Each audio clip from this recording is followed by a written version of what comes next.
تو حضور کے بالفعل جو آپ کا مشن ہے اس میں شروع میں انذار غالب ہے. وہ تو اب جب کچھ لوگوں نے تسلیم کیا، کچھ لوگ ایمان لائے، کچھ لوگ قریب آئے، کچھ تربیت میں سے گزر رہے، انہیں بشارت دیتے تھے. تمہارے لیے بشارت ہے، سلام علیکم.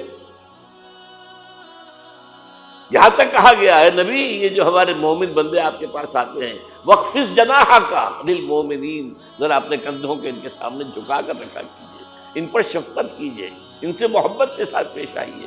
یہ ہمارا تحفہ ہے آپ کے لیے، ہم نے انہیں چنا ہے آپ کے لیے، یہ آپ کے صحابی بنیں گے. انقلاب کے اندر یہی تو دست و بازو ہوں گے. ٹھیک ہے ان میں غلام بھی ہیں، ان میں غریب بھی ہیں، ان میں مزدور بھی ہیں، لیکن یہی ہیں جو تاریخ کے دھارے کا رخ موڑیں گے.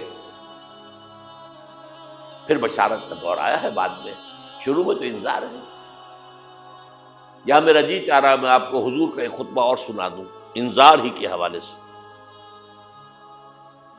جب آیت آئی کہ اب انذر عشیرتک الاقربین، اے نبی اب اپنے قریب کے رشتہ داروں کو خبردار کیجیے. یہ جو مشن شروع ہوا حضور کا، یہ ہمارے آج کے واعظوں کے مانند نہیں ہے کہ دنیا بھر میں واعظ کہتے پھرتے گھر والوں کی خبر ہی نہیں. اولاد کدھر جا رہی ہے اس کے بارے میں فکر ہی نہیں. واعظ بہت بڑے ہیں. Charity begins at home. سب سے پہلے دعوت دیجیے اپنے گھر والوں کو اور اپنے رشتہ داروں کو. وانذر عشیرتک الاقربین. تو حضور نے حکم دیا حضرت علی کو رضی اللہ تعالی عنہ، علی ایک دعوت طعام کا بندوبست کرو اور سب بنی ہاشم کو بلا دو. بنو ہاشم میں زیادہ قریبی رشتہ دار. یہ آپ کو معلوم ہونا چاہیے کہ جیسے ہمارے ہاں ایک قبیلہ ہوتا ہے وٹو قبیلہ. اب وٹو میں مانے کے، لالے کے، شامد کے یہ ہوتے ہیں نا.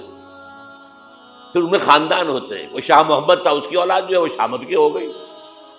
لالا کوئی ہوگا لالے کے ہو گئے، مانے کے ہو گئے، لیکن ہے سب وٹو. اسی طرح مکے میں بسنے والے تھے سب قریش. کوئی جو ہے بنو ہاشم، کوئی بنو امیہ، کوئی بنو عدی، کوئی بنو تیم، لیکن سب کے سب کون تھے؟ قریش.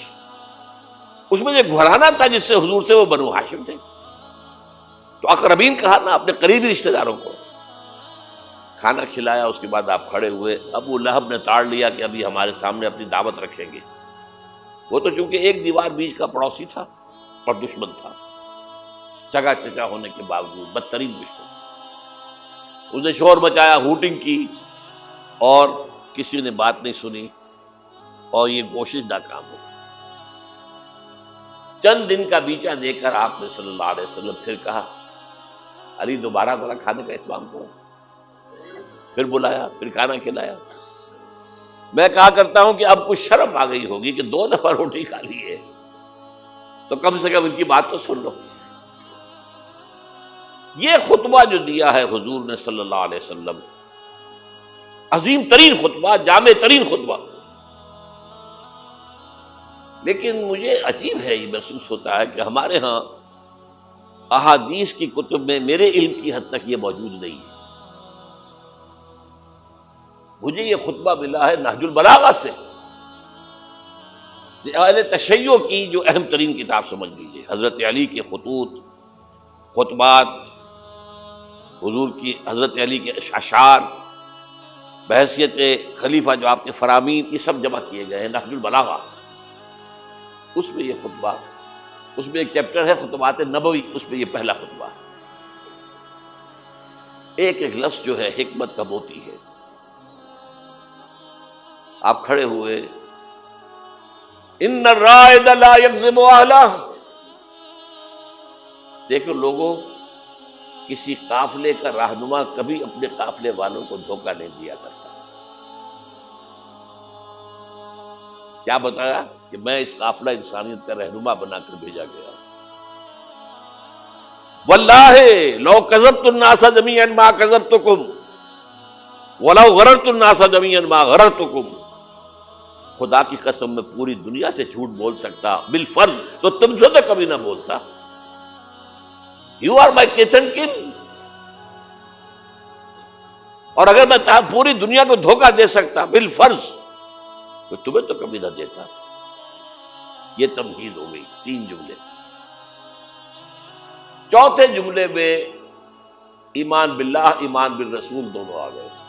واللہ الذی لا الہ الا ہو انی لرسول اللہ الیکم خاصۃ والی الناس کافۃ.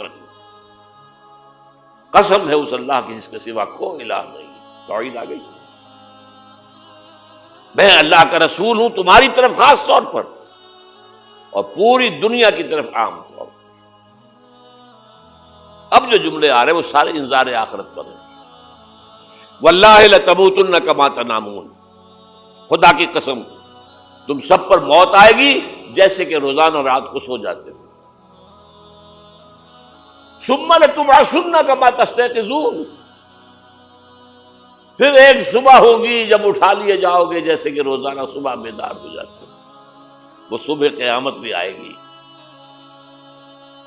اور کبھی آپ نے نوٹ کیا بیداری کے وقت کی دعا مسنون کون سی ہے؟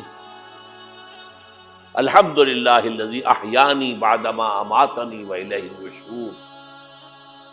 اللہ کے حمد، اس کی تعریف، اس کا شکر جس نے مجھے دوبارہ زندہ کر دیا اس کے بعد کہ مجھ پر موت طاری ہو گئی تھی. جو شخص روزانہ صبح یہ الفاظ پڑھے گا جب صبح قیامت کو اٹھے گا تو اس کی زبان پر یہ الفاظ آئیں گے کہ نہیں آئیں گے؟ الحمدللہ الذی احیانی بعدما اماتنی والیہ النشور. واللہ لتموتن کما تنامون ثم لتبعثن کما تستيقظون ثم لتحسبن بما تعملون. پھر حساب کتاب لیا جائے گا جو کچھ تم کر رہے ہو اس کا. ثم لتجزون، پھر لازماً جزا دی جائے گی. بالاحسان احسانا وبالسوء سوءا.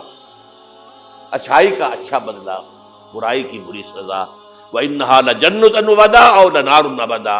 اور وہ کیا ہے؟ یا ہمیشہ ہمیشہ کے لیے جنت اور یا ہمیشہ ہمیشہ کے لیے آگ. اللہ اسے ہمیں بچائے. سبحي نفسي وصلي عند سطر العاديات